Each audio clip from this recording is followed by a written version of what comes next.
నమస్తే, welcome to our channel. నేను మిషాల్ని. ఇటు తెలంగాణ బీఆర్ఎస్ మాజీ మంత్రి కేటీఆర్ ఈరోజు ఖమ్మంలో పర్యటన చేస్తున్నారు. ఆ పర్యటనలో వైసీపీ జెండాలు పట్టుకొని కార్యకర్తలు అయితే జై జగన్ అనుకుంటూ నినాదాలు అయితే చేస్తున్నారు. ఇటు బీఆర్ఎస్ ఇటు వైసీపీ ఈ రెండు కుమ్మక్కై ఇటు తర్వాత వాళ్ళు ఇటు కేటీఆర్ పర్యటనలో ఇటు వైసీపీ వాళ్ళు హడావిడి చేయటం ఇది ఎంతవరకు కరెక్టు, అసలు దీని మీద పూర్తిగా విశ్లేషించడానికి మనతో స్టూడియోలో ఉన్నారు సీనియర్ జర్నలిస్ట్ దుర్గా కుమార్ గారు ఉన్నారు. వారిని అడిగి తెలుసుకునే ప్రయత్నం చేద్దాం. నమస్కారం సార్. నమస్తే మషాల్ని మన వీక్షకులకు. సార్, ఇటు కేటీఆర్ పర్యటనలో వైసీపీ వల్ల హడావిడి అసలు ఏంది, ఇది ఎంతవరకు వాస్తవం అంటారు సార్? అసలు హడావిడి చేయటం ఎందుకు, దీని వెనక కారణం ఏంటి సార్? దీని వెనకాల కొంచెం లోతైన కారణాలే ఉన్నాయి మషాల్ని. ఇదేదో యాదృచ్ఛికంగా జరిగిన సంఘటనగా మనం అనుకోవటానికి వీల్లేదు. రెండు రాష్ట్రాల్లోనూ ఇక్కడ బీఆర్ఎస్ ఉన్నప్పుడు అక్కడ వైఎస్ఆర్ కాంగ్రెస్ పార్టీ సీఎంగా జగన్మోహన్ రెడ్డి ఉన్నప్పుడు కూడా వీళ్ళిద్దరి మధ్యలో చాలా సఖ్యత నడిచింది. జగన్మోహన్ రెడ్డి గారికి పూర్ణ కుంభంతో ప్రజాభవన్లో కేసీఆర్ గారి అధికారిక నివాసంలో పూర్ణకుంభంతో స్వాగతం, శాలువాలతో సత్కారాలు, భారీ ఎత్తున విందు వినోదాలు. అంటే జగన్మోహన్ రెడ్డి కూడా జగన్మోహన్ రెడ్డి ఆయన అనుయాయులతో వచ్చినప్పుడు ఒక పెద్ద బృందంతో ఏదో విదేశాలకు వెళ్ళేటప్పుడు ప్రైమ్ మినిస్టర్ వెనకాల వెళ్ళే బృందాలలాగా వచ్చినప్పుడు ఇక్కడ రాస మర్యాదలతో స్వాగతాలు, విందు వినోదాలు కూడా జరిగినాయి. తర్వాత ఇక్కడ మొన్న ఎలక్షన్లో 23లో జరిగిన ఎలక్షన్లో బీఆర్ఎస్ పార్టీ చాలా క్లిష్ట పరిస్థితుల్లో ఉండి ఓడిపోవటానికి సిద్ధంగా ఉన్నప్పుడు ప్రాంతీయ భావోద్వేగాలు రెచ్చగొడితేనైనా ఆయన ఏమైనా బయటపడతాడనే ఉద్దేశం మీద అక్కడి ముఖ్యమంత్రిగా ఉన్న జగన్మోహన్ రెడ్డి గారు నాగార్జున సాగర్ మీదకి సాయుధ పోలీసులు ఒక 1000 మందిని పంపించి ఏదో నాగార్జున సాగర్ ప్రాజెక్ట్ని పీక్కుని వెళ్ళిపోతున్నట్టుగా ఒక సీన్ క్రియేట్ చేసి ఆ రాత్రి ప్రచారం చేస్తే తెల్లవారేటప్పటికి ఎన్నికల్లో ఆ భావోద్వేగం ఒక వైల్డ్ ఫైర్, ఒక భారీ అగ్నిలాగా చుట్టుముట్టేస్తుంది అనుకున్నారు తెలంగాణకి. దాంతో ఆ భావోద్వేగంలో బీఆర్ఎస్ పార్టీకి ఓటేస్తారని మొన్న ప్రయత్నం కూడా చేశారు. కానీ అటువంటి భావోద్వేగాలు పని చేయలే. ఎందుకంటే అప్పుడు ప్రభుత్వం కూడా ఒక ప్రకటన ఇచ్చింది. అంటే అధికారులు, తర్వాత అక్కడ తెలంగాణ ఆంధ్రప్రదేశ్లో కూడా రాజకీయ పార్టీలు, ఇక్కడ రాజకీయ పార్టీలు కూడా ఇలాంటి భావోద్వేగాలు రెచ్చగొట్టే పనులకి ఎవరు కూడా ప్రభావితం కావద్దు, మీరు విఘ్నతతో ఓటేయండి, ఇవన్నీ ఏమి జరిగే విషయాలు కాదు, కేవలం భావోద్వేగాలు రేపటం కోసం ఆంధ్ర పోలీసుల్ని జగన్మోహన్ రెడ్డి గారు పంపాడు తప్ప ప్రజల మధ్యలో ఏమీ ద్వేషభావాలు లేవు అని ఒక వివరణ ఇచ్చారు. దాంతో ప్రజలందరూ కూడా చాలా సంయమనంతో రెండు ప్రభుత్వాలు అంటే రెండు పార్టీలని బెరీజ్ చేసుకుని అప్పటికి 10 సంవత్సరాలుగా ఉన్న బీఆర్ఎస్ కేసీఆర్ గారు ప్రభుత్వం చేసిన పనులు, రేవంత్ రెడ్డి గారు ఇచ్చినటువంటి కాంగ్రెస్ పార్టీ, ఆయన ముఖ్యమంత్రి అవ్వలేదు, ఆయన నాయకుడిగా ప్రచారం జరుగుతున్నప్పుడు ఇచ్చిన హామీలని బెరీజ్ వేసుకుని గతంలో కాంగ్రెస్ పాలన తెలియదని కాదు, తెలంగాణకి చాలా కాలం తెలంగాణ కాంగ్రెస్ ప్రభుత్వం చూశారు. కాకపోతే విభజిత తెలంగాణకి 2 సార్లు కేసీఆర్ అయ్యాడు. ఈ అసలు తెలంగాణ ఇచ్చిన సోనియా గాంధీ అని కేసీఆర్ గారు కూడా ముందు చెప్పాడు, బహిరంగంగా ఒప్పుకున్నాడు. వీళ్ళు కూడా అదే హైలైట్ చేశారు. ఇది మేము ఇచ్చిన తెలంగాణ ఒక ప్రభుత్వానికే ప్రయోజనం కలిగించింది, ఒక కుటుంబానికే కాదు, మేము అటువంటి దాన్ని మేము ఒప్పుకోము, అందువల్ల కాంగ్రెస్ పార్టీని ఎన్నుకోండి, నిజమైన ప్రజాస్వామ్యం ఇస్తాము, ఫలితాలు అందరికీ అందాలి, ఒక కుటుంబానికి ఒక పరిమితమైన క్వార్టర్కి కాదు అని వీళ్ళు హైలైట్ చేశారు. దాంతో మొన్న ఎన్నికల్లో అది పారలేదు. కానీ ఇక్కడ మనం గుర్తుపెట్టుకోవాల్సింది ఏంటంటే, మొన్న ఈ మధ్య జగన్మోహన్ రెడ్డి గారు ఒక కేసుకు సంబంధించి నాంపల్లి కోర్టుకు వచ్చాడు. ఆ వచ్చిన సందర్భంలో ఆయన ఒక ఊరేగింపు తీసినప్పుడు కూడా అక్కడ ఎయిర్పోర్ట్ దగ్గర కూడా ఫ్లెక్సీలు పెట్టి అందులో కేటీఆర్ ఫ్లెక్సీ కూడా పెట్టారు జగన్మోహన్ రెడ్డితో పాటు. అంటే బీఆర్ఎస్ పార్టీ కొంత బలహీనపడింది.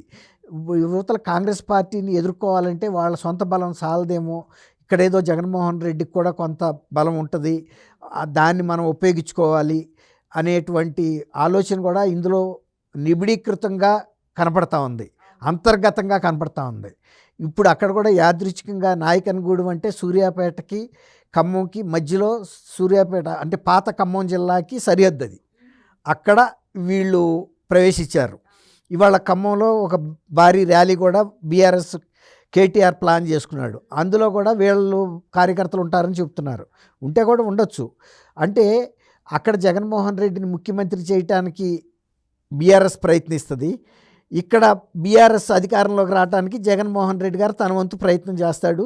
ఇది గత 10 ఏళ్లుగా జరుగుతున్న ఒక ఒప్పందం, స్నేహం. ఇప్పటికే అది కొనసాగుతుంది. ఇద్దరు ముఖ్యమంత్రులుగా ఒకేసారి దిగిపోయారు మొన్న 24లో. అంతకుముందేమో చంద్రబాబు నాయుడు గారు గెలిచిన టైంలో కూడా ఇక్కడ కేసీఆర్ గెలిచాడు.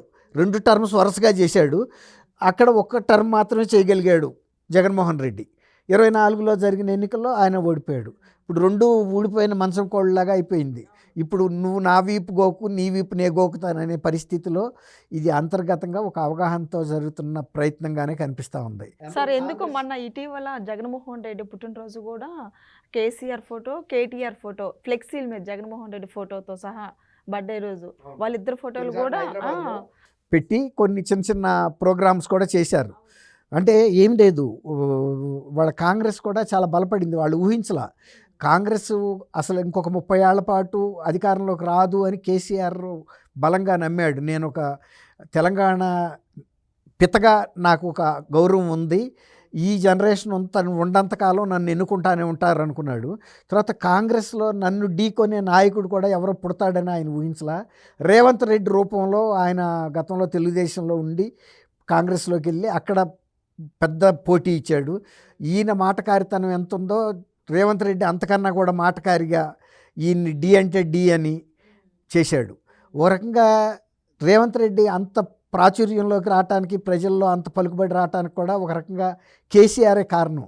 ఎందుకంటే కేసీఆర్ ఆయన్ని చాలా తక్కువ అంచనా వేసి విపరీతంగా వెంబటించి వేధించాడు. అక్రమంగా జైలులో పెట్టించడం. ఆ రోజే ఆయన సవాల్ ఇసిరాడు, నిన్ను కూడా నేను జైల్లో పెట్టకపోతే, నేను ముఖ్యమంత్రిని కాకపోతే నేను ఫలానా సామాజిక వర్గానికి చెందిన వ్యక్తినే కాదని కూడా. తర్వాత ఈ మధ్యలో కూడా ఏంటంటే కాంగ్రెస్ ఇంకా బలపడటంతో బీఆర్ఎస్లో గుబులు మొదలైంది. రెండోది కేసీఆర్ సోయాన కూతురు కవిత ఆయనతో డిఫర్ అయ్యి అసలు బీఆర్ఎస్ పార్టీ అనేదే ఒక బోగస్ అన్నట్టుగా చెబుతుంది. దాని రాజ్యాంగమే 8 పేజీలు ఉంది. ఒక జాతీయ పార్టీ వెళ్ళిన పార్టీకి సరైన రాజ్యాంగమే లేదు, అంతర్గతంగా ప్రజాస్వామ్యమే లేదు, అన్యాయాలు, అక్రమాలు, అవినీతి జరిగిన మాట వాస్తవం. ఈవెన్ సిద్దిపేట, సిరిసిల్ల జిల్లా కలెక్టరేట్ల నిర్మాణంలో కూడా భారీ అవినీతి జరిగింది. అందువల్లే అవి మొన్న ఫస్ట్ వర్షాలకే మునిగిపోయినాయి అని కూడా చెప్పింది.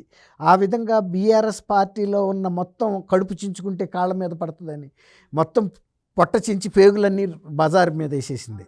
ఈ పరిస్థితుల్లో వాళ్ళకి జగన్మోహన్ రెడ్డి ఒక ఏమని చెప్పాలి, ఒక పెద్ద దేవుడు లేకపోతే పెద్ద ఒక దిక్కులాగా కనిపిస్తున్నాడు. ఆయన సపోర్ట్ ఏదైనా చేసుకుంటే ఒక వరదలో కొట్టుకుపోతున్న వ్యక్తికి గడ్డిపరకు కనబడితే కూడా అదొక పెద్ద కలప అనుకుంటాడు, దొంగ అనుకుంటాడు. దాని మీదకి ఎక్కితే నేను రక్షించుకుంటానని, ప్రాణం దక్కుతుందని. అట్లాగే జగన్మోహన్ రెడ్డి గారిని ఇక్కడ వాడుకుని మనం ఏమైనా అధికారంలోకి రాగలుగుతామనే ప్రయత్నంలోనే జరుగుతున్నాయి తప్ప ఇదేదో చెదురుమదురు సంఘటనలు అనుకోవటానికి ఏం వీల్లేదు. కాబట్టి ఇక్కడ కేసీఆర్ ఆంధ్రప్రదేశ్లో ఆయనకి ఎంత సపోర్ట్ ఇవ్వగలుగుతాడన్నది అనుమానం. ఎందుకంటే కేసీఆర్ ఇప్పటికి కూడా ఆంధ్రప్రదేశ్ ప్రజల భావోద్వేగాలని రెచ్చగొట్టే విధంగా మాట్లాడుతున్నాడు. అలాంటప్పుడు ఈయన పరపతి అక్కడ ఏముంటుంది? ఈయన పేరు చెబితే కూడా జగన్మోహన్ రెడ్డికి మంచినీళ్ళు కూడా పుట్టవు. అట్లాగే ఇక్కడ ఎంత భావోద్వేగాలు రెచ్చగొట్టాలనుకున్నా నీకు 10 సంవత్సరాలు ఇస్తే ఇవాళ నీ సొంత కూతురే వచ్చి నువ్వు 10 సంవత్సరాల్లో చేసింది అక్రమం, అన్యాయం అనేది చెబుతుంది తప్ప నువ్వు ప్రజల కోసం చేయలేదనేది ఇక్కడ అర్థమైపోయింది. ఇప్పుడు జగన్మోహన్ రెడ్డి ఇక్కడికి వచ్చి పరిపాలన చేస్తే, జగన్మోహన్ రెడ్డి ఆంధ్రప్రదేశ్లో 2019లో ముఖ్యమంత్రి అయినప్పుడు బాధపడ్డాళ్ళు ఆంధ్రప్రదేశ్ ప్రజలు కాదు, తెలంగాణ ప్రజలు బాధపడ్డారు.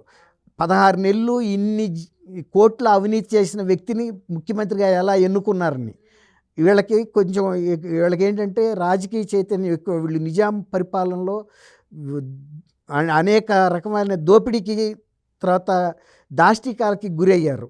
కాబట్టి వీళ్ళకి రాజకీయ చైతన్యం, పోరాటం, తెలంగాణ సాయుధ పోరాటం అంటారు చూసారా, ప్రతి రైతు రాగలి పట్టే రైతు తుపాకీ పట్టుకుని పోరాడిన గడ్డ తెలంగాణ పోరుగడ్డ. అందువల్ల వీళ్ళు అలాంటి అవినీతి పరుణ్ణి ఎందుకు ఎన్నుకున్నారు ఆంధ్రప్రదేశ్లో బాధపడ్డారు. అలాంటి జగన్మోహన్ రెడ్డి ఫోటోలు కనుక వీళ్ళు పెట్టుకుంటే ఇంకా వీళ్ళకి బుద్ధి రాలేదు, వీళ్ళ అవినీతే కాకుండా జగన్మోహన్ రెడ్డి అవినీతి కూడా తోడైతే రేపు తెలంగాణ పరిస్థితి ఎలా ఉంటుంది అనేది వాళ్ళకి నెగిటివే, పాజిటివ్గా రాదు. ఒక రకంగా కాంగ్రెస్కే బెటరు. ఇప్పుడు వైఎస్ఆర్సీపీ కాంగ్రెస్లో నుంచి వెళ్ళిన ఒక శీలిక.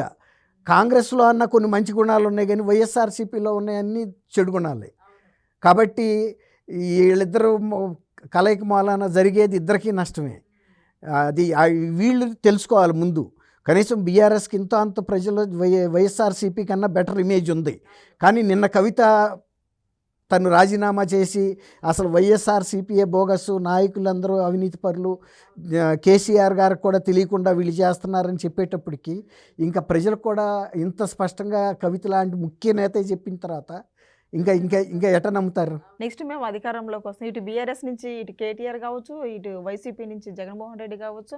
నెక్స్ట్ ఇదిగో పర్యటనలు చేసి నెక్స్ట్ అదే వీళ్ళకి పగటి కళ్ళే మిగులుతాయి తప్ప అక్కడ షర్మిలే చెబుతుంది ఇతను చేసిన అవినీతిని బయట పెడతారేమో అసెంబ్లీలో అన్న భయానికి ఆయన అక్కడ వెళ్ళలేకపోతున్నాడు.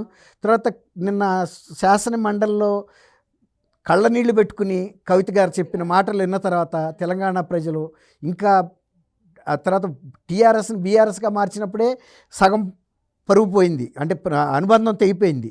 నిన్న కవిత మాటలు విన్న తర్వాత ఇంకా ఎవరికన్నా అభిమానం ఉన్నా కూడా అది కూడా కోల్పోయింది. Thank you sir. Thank you అమ్మ శాలిని. మనం వీక్షకులు.